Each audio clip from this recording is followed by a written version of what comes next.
Olá, queridos alunos e alunas do curso Trino. Sou o professor Rafael Bizelli, de Direito Civil, e hoje nós iniciamos a nossa terceira aula de obrigações e trabalharemos o tema do adimplemento das obrigações, iniciando pelo pagamento direto, todas as regras pertinentes ao pagamento direto.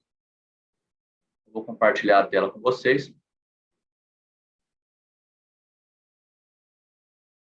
Antes de adentrarmos especificamente ao tema do pagamento direto, é importante nós termos uma visão global sobre a extinção das obrigações. A obrigação, toda obrigação, ela nasce para se alcançar uma finalidade natural, um fim ótimo, que é o adimplemento, que é a satisfação do interesse do credor com a liberação do devedor. O pagamento é um ato de liberdade para o devedor. Pois bem, este é o processo, que é o conjunto encadeado de atos. Nós vimos que a obrigação é um processo. Ele contém as obrigações principais e as obrigações acessórias. As obrigações acessórias que surgem também decorrentes da boa-fé objetiva.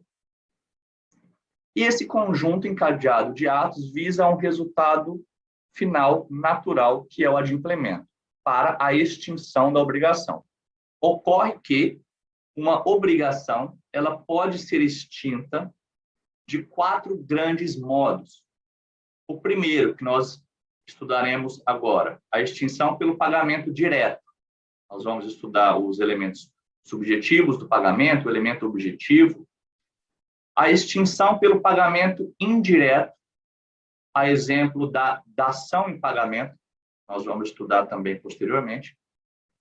A obrigação pode ser extinta sem pagamento, a exemplo da obrigação em que vence e o credor deixa correr o lapso prescricional, portanto, a prescrição pode extinguir uma obrigação sem que tenha havido pagamento, ou então a execução forçada, quando o credor se socorre ao Poder Judiciário, que é tema das aulas de processo civil. Pois bem, pagamento direto, no estudo do pagamento direto, nós estudamos a sua natureza jurídica, os seus elementos subjetivos, quem paga, quem deve pagar, o elemento objetivo, o objeto, o tempo, o modo, entre outros. Iniciando, vale a gente entender a natureza jurídica do pagamento. Porque, ao contrário do que pode se pensar, o pagamento não é um ato negocial, mas tão somente um ato fato jurídico. Explico. Pagamento direto é aquele em que o devedor entrega ao credor a prestação. O próprio devedor entrega ao credor a sua prestação devida, no tempo, modo e local previsto no título da obrigação. Então, pagamento direto é a finalidade é a finalidade natural da obrigação, que vai ocasionar a extinção natural da obrigação. Agora, já o Larens alegava que o pagamento, naquele processo obrigacional, ele seria tão somente mais um ato daquele processo, daquele conjunto de atos encadeados, que visa a finalidade da obrigação. De modo que o pagamento ele não teria um conteúdo negocial. Por quê? Porque o devedor não tem a possibilidade de regulamentar os efeitos do pagamento. Vejam, os efeitos do pagamento já estão previstos no Código Civil. Portanto, ele é um ato fato jurídico, porque ele é um ato que independe da vontade e cujos efeitos estão já regulados. Por que se diz que ele independe da vontade? Porque nós veremos adiante a figura da imputação do pagamento. Um devedor que tem mais de uma dívida perante o mesmo credor, ele pode pagar uma dívida, ele pode realizar um pagamento pensando que está pagando a dívida X, quando, na verdade, está pagando a dívida Y. E isso será eficaz. Os efeitos do seu ato de pagamento já estão delimitados na norma jurídica. Portanto, é um ato-fato que gera repercussão somente no plano da eficácia. O pagamento será eficaz ou ineficaz. Então, é incorreto nós dizermos pagamento inválido ou pagamento nulo. Embora haja no Código Civil, no artigo 308, 310, salvo engano, a utilização do verbo valer. Ali, segundo doutrina majoritária, e vocês podem visualizar isso no enunciado 424 da Jornada de Direito Civil do CJF, do Conselho da Justiça Federal, enunciado 424, que afirma que pagamento repercute no plano da eficácia e não no plano da validade, como prevêem os artigos 308, 309 e 310. Então, o pagamento é um ato jurídico cujos efeitos estão totalmente já previstos na norma. Portanto, para a doutrina majoritária, a natureza jurídica do pagamento é de ato-fato jurídico. O pagamento, ele possui elementos subjetivos, o credor e o devedor. O solvens, que é aquele que paga, aquele que deve pagar, o devedor, e o accipiens, que é aquele que deve receber, o credor. Vamos iniciar o estudo aqui pelos solvens. A pergunta é: quem deve pagar ou quem pode pagar? Quem deve e quem pode pagar? Em regra, o pagamento deve ser feito pelo devedor, que é aquele sujeito de direito que aparece no título obrigacional. Ele ocupa o polo passivo da obrigação. Esse devedor, ele pode realizar o pagamento de forma direta ou por meio de outra pessoa. A exemplo do mandatário. A exemplo dos herdeiros. Quando um herdeiro paga a dívida do falecido, é o próprio devedor quem está pagando a dívida, embora por interposta pessoa.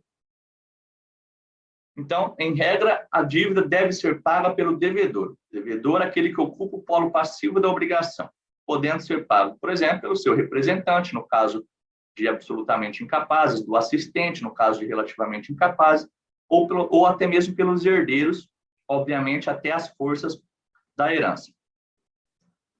Exceção somente nas obrigações de dar ou fazer que não sejam personalíssimas. Nas obrigações de fazer personalíssimas, não cabe o pagamento por outra pessoa além do próprio devedor. Então, nas obrigações personalíssimas, exige-se que o pagamento seja feito exclusivamente pelo devedor, por aquela pessoa que consta no título da obrigação. E nós vamos estudar, a partir de agora, o artigo 304 do Código Civil. Peço que acompanhem o código, se puderem, durante a aula, e já faça a observação desde já de que o estudo das obrigações, principalmente desse tema, ele é eminentemente baseado na lei, na letra de lei seca mesmo. Então, é muito importante que acompanhem o código nessa aula e façam a leitura dos artigos. Vejam o artigo 304. Qualquer interessado na extinção da dívida pode pagá-la, usando, se o credor se opuser, dos meios conducentes à exoneração do devedor. Parágrafo único. Igual direito cabe ao terceiro não interessado, se o fizer em nome e à conta do devedor, salvo oposição deste. Primeira observação do artigo 304, que fala quem pode pagar. O artigo 304 não se aplica às obrigações personalíssimas.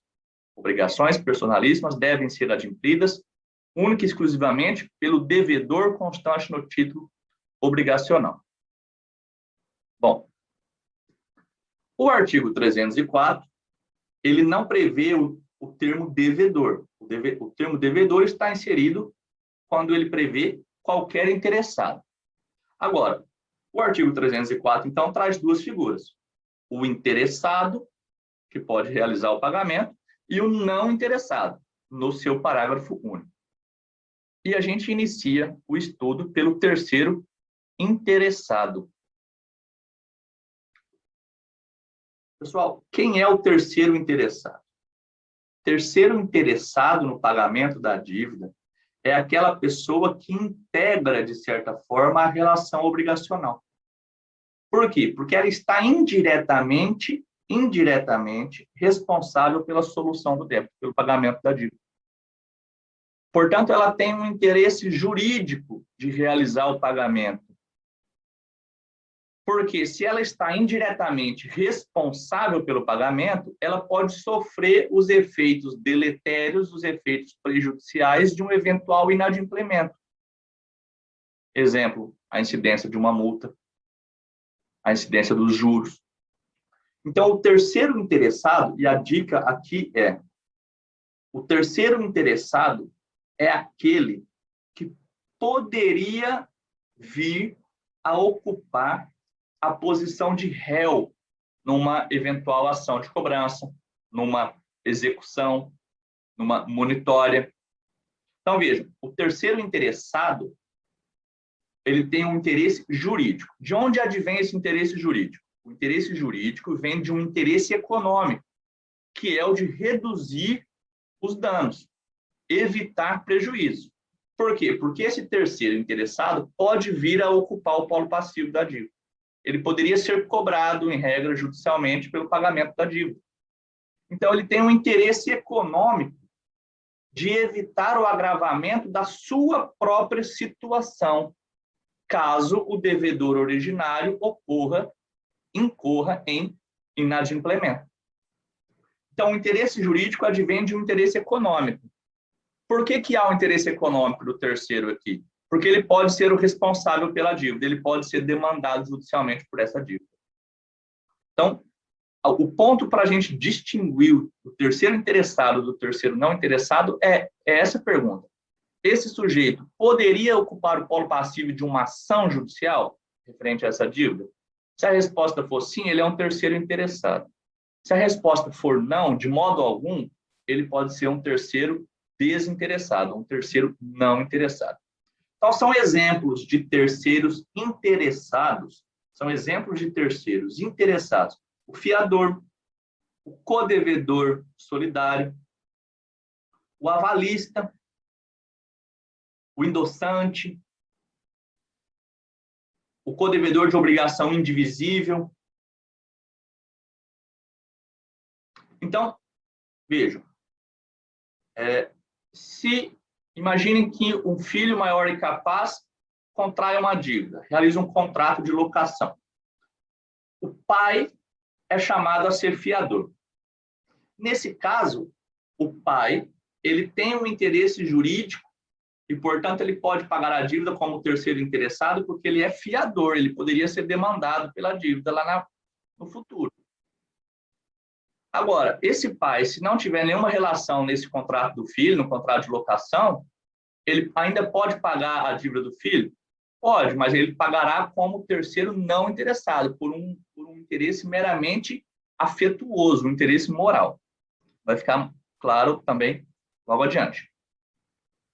O que é importante para a gente entender ainda sobre terceiro interessado? O credor não pode se opor ao pagamento do terceiro interessado. O credor não pode se opor ao pagamento feito pelo terceiro interessado. E caso o credor venha a recusar, o credor estará em mora. Vamos lembrar que a mora pode ser do devedor ou do credor. Então, como o credor não pode se opor ao pagamento pelo terceiro interessado, caso ele venha a se opor, ele poderá ser constituído em mora. Hipótese que irá autorizar que o terceiro interessado realize o pagamento em consignação. Então, o credor não pode se opor ao pagamento feito pelo terceiro interessado. Caso se oponha, será constituído em mora, e isso autoriza que o terceiro interessado realize o pagamento em consignação. Bom, além disso, Quando o terceiro interessado realiza o pagamento, ele se subroga automaticamente na posição do credor originário. Ele se subroga numa posição idêntica à do credor originário. E por que eu estou dando enfoque na palavra idêntica? Porque ele vai se comportar como se credor originário fosse com todas as garantias e privilégios da dívida. Aqui ocorre uma subrogação legal ou uma subrogação automática. Vejam lá sobre subrogação a partir do artigo 346 do Código. Então, o terceiro interessado, quando realiza o pagamento, ele se subroga na idêntica posição do credor, o que significa que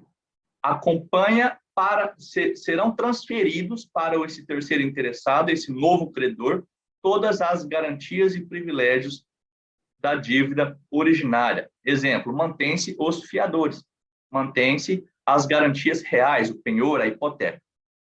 Bom,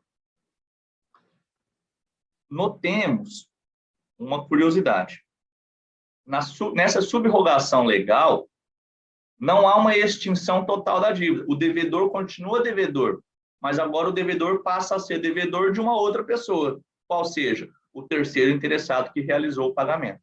Então, se exclui o credor originário da relação obrigacional, entra um novo credor, que é o terceiro interessado que realizou o pagamento.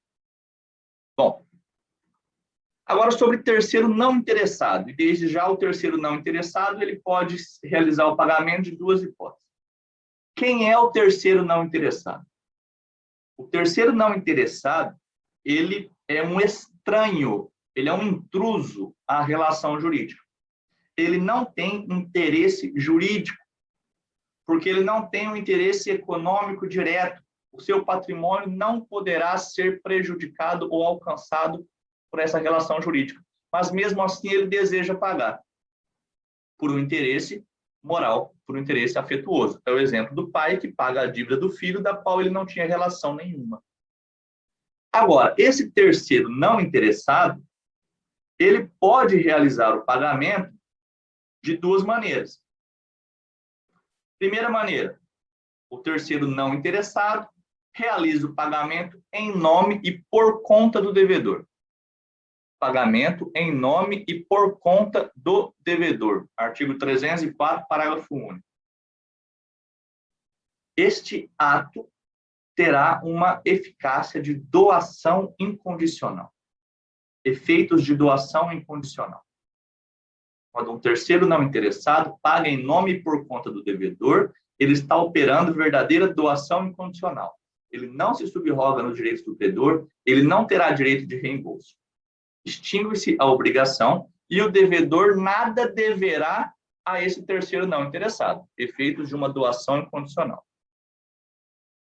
O credor, novamente, não pode se opor ao pagamento realizado pelo terceiro não interessado. Por quê? Porque a finalidade da obrigação é a satisfação dos interesses do credor. Se o credor ali está tendo seu interesse satisfeito pelo pagamento por um terceiro não interessado, então ele não pode se opor. Agora, o devedor, nesse caso, pode se opor ao pagamento feito pelo terceiro não interessado, quando ele paga em nome e por conta do devedor. E por quê? Porque a gente pode pensar aqui num exemplo de abuso de poder ou buscando a humilhação, por exemplo.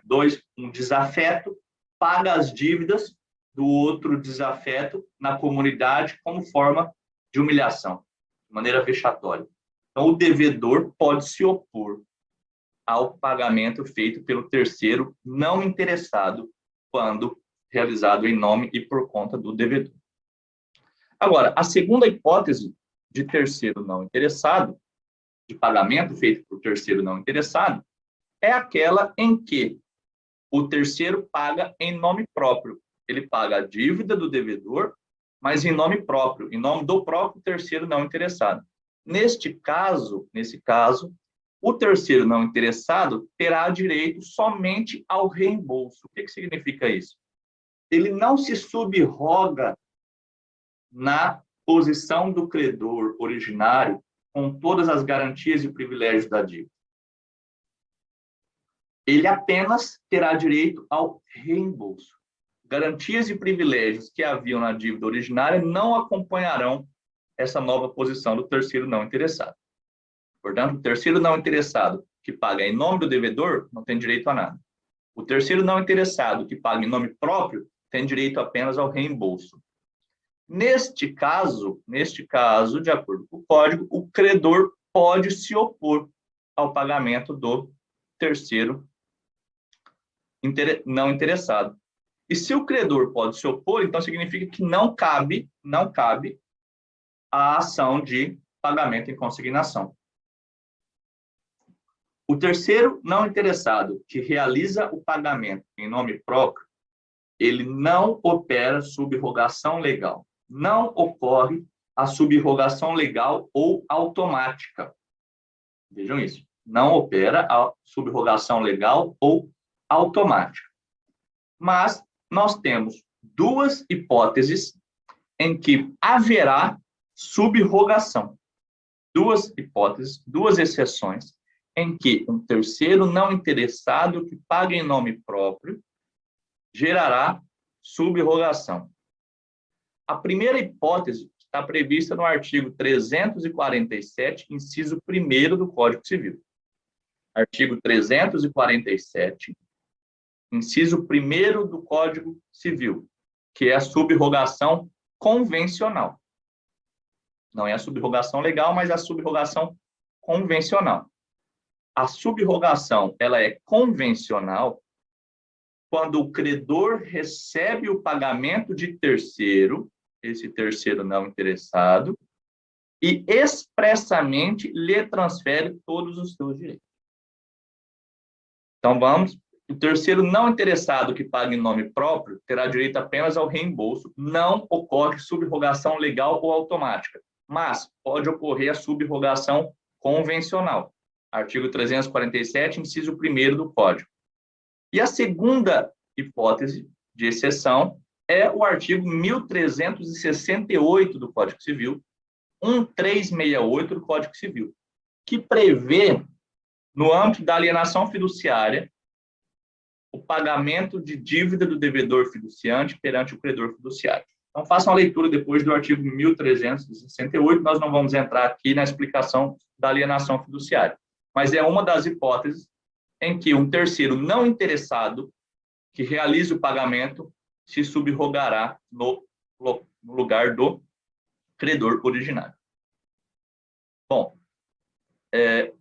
para a gente finalizar a questão do elemento subjetivo solvens, nós temos uma última regra interessante, que decorre também da boa-fé objetiva, que é o artigo 306 do Código Civil. Artigo 306 do Código Civil prevê o seguinte: o pagamento feito por terceiro com desconhecimento ou oposição do devedor não obriga a reembolsar aquele que pagou, se o devedor tinha meios para ilidir a ação. O que significa isso?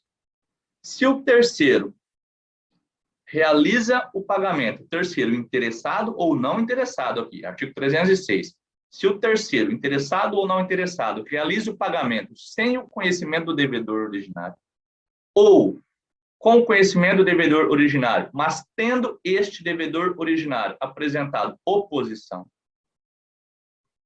este que realiza o pagamento sem conhecimento ou mesmo com oposição, não terá direito ao reembolso se o devedor originário tinha meios para ilidir a ação. Exemplo, o devedor originário alegaria o vício do consentimento, alegaria compensação, alegaria prescrição do débito.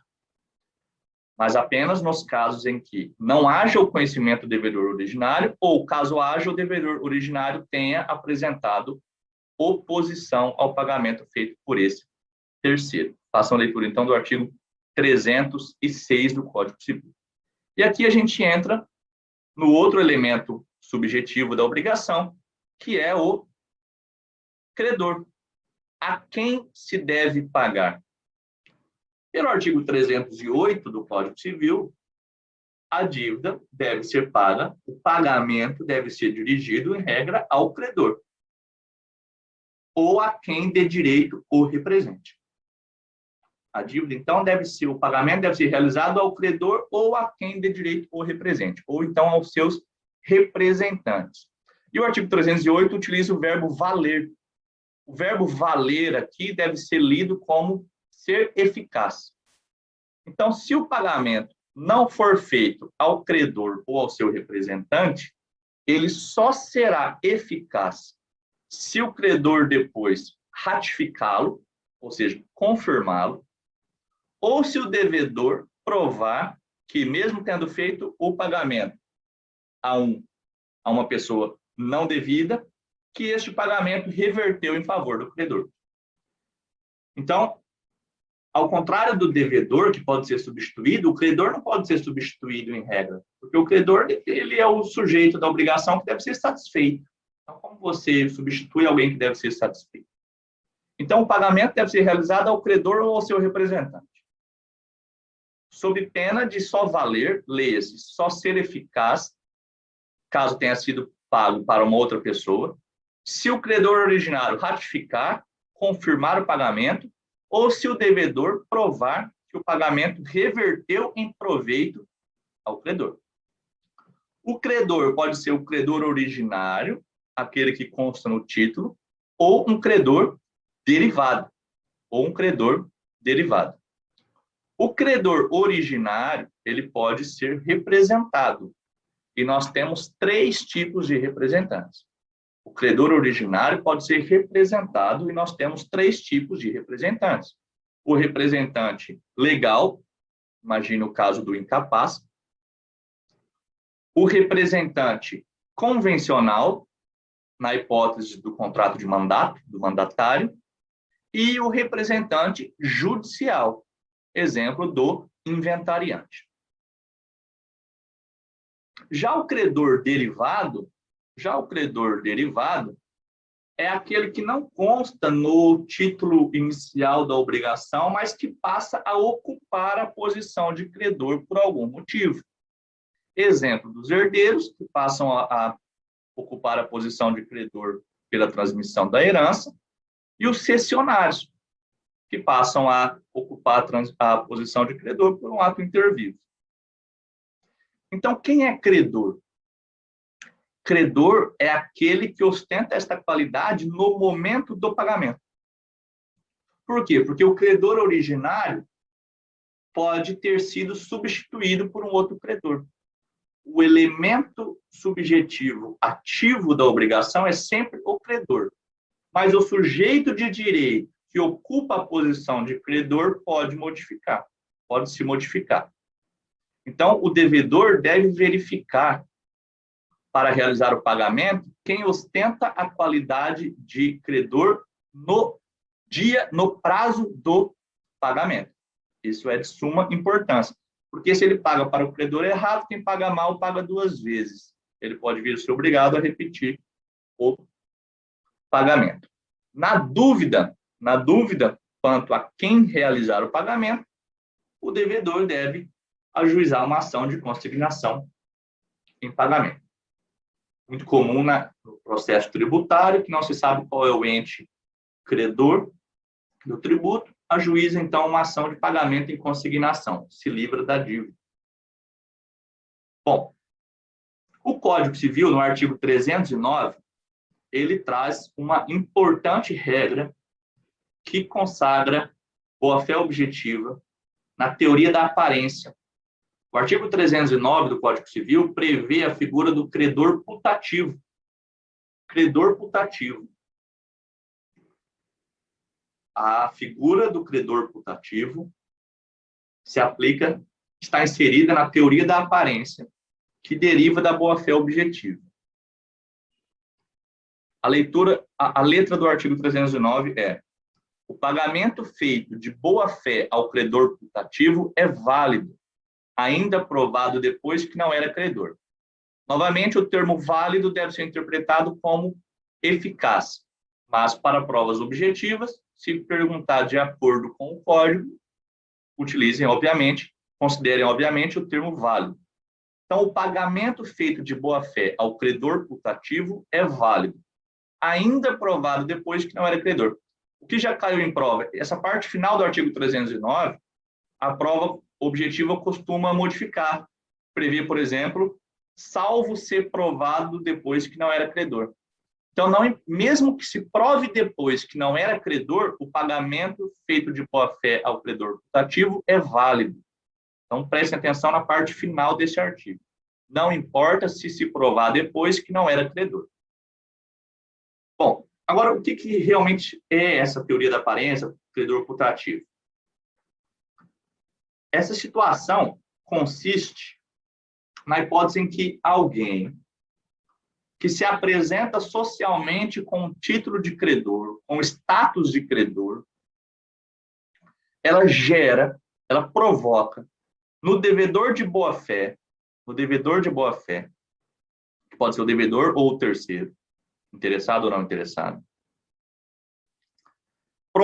faz surgir nesse devedor de boa-fé a confiança de que estaria pagando à pessoa devida. Esse devedor de boa-fé, ele gera uma confiança pelo status social que aquele credor se apresenta, pelo modo como aquele credor se apresenta, aquela pessoa se apresenta como credor, e ela incorre num erro excusável, num erro desculpável. E aqui vale a figura do homem médio, que deve ser analisado no contexto do devedor. Não no contexto do juiz, mas no contexto do devedor. Por quê? Porque esse devedor de boa-fé foi induzido a uma falsa percepção da realidade. Gerou-se uma confiança de que ele estaria pagando devidamente. Agora, a doutrina faz a observação, olha, a boa-fé, ela exige deveres de diligência, né? Ela gera deveres de diligência. Então, o devedor também tem um mínimo de diligência para verificar se aquele credor, se aquela pessoa é ou não realmente credor. Exemplo clássico da doutrina. Um herdeiro recebe um crédito da herança e passa a exercer o direito de cobrança, passa a cobrar os devedores do decujus. E esse herdeiro, depois, ele é excluído da sucessão, por exemplo, por indignidade. Ou se foi um herdeiro testamentário, esse herdeiro ele não sabe ou não fica sabendo que o testamento foi anulado. Exemplo de pessoa que se comportava como credora e gerava confiança nos demais. Bom, ainda sobre o elemento subjetivo ativo do pagamento, aquele a quem se deve pagar, o código ele traz a figura do credor incapaz de quitar, no artigo 310, que tem relação com o artigo 181. Façam a leitura do artigo 310 e depois a leitura do artigo 181 do Código Civil. O artigo 310 prevê que não vale, ou seja, é ineficaz, o pagamento cientemente feito ao credor incapaz de quitar.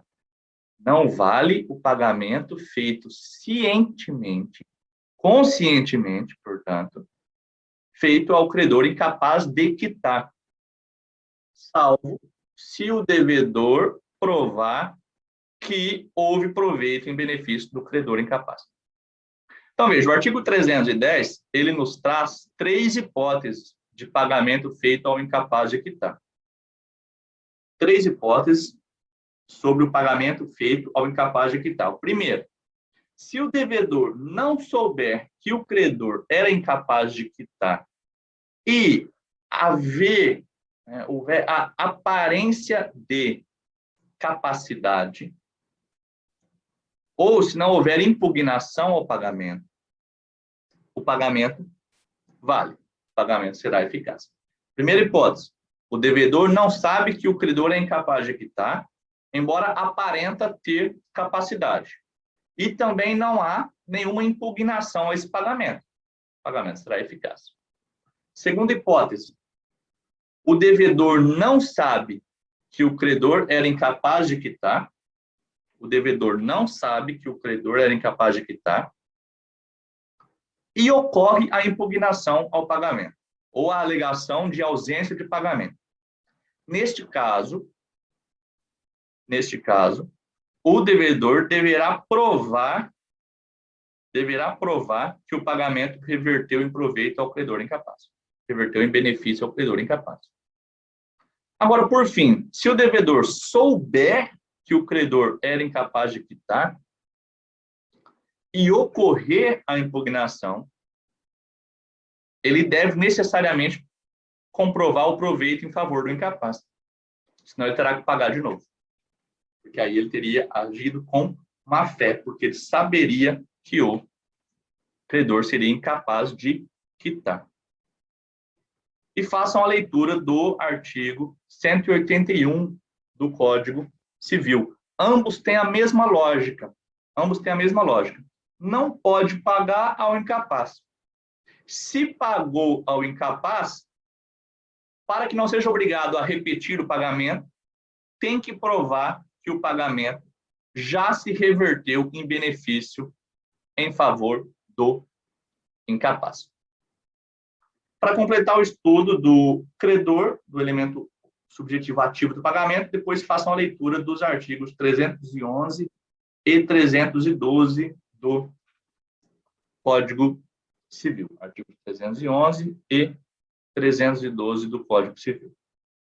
Bom, resta ainda para a gente tratar dos elementos objeto do pagamento, modo e tempo do pagamento. Vou fazer um primeiro intervalo, voltamos já em seguida.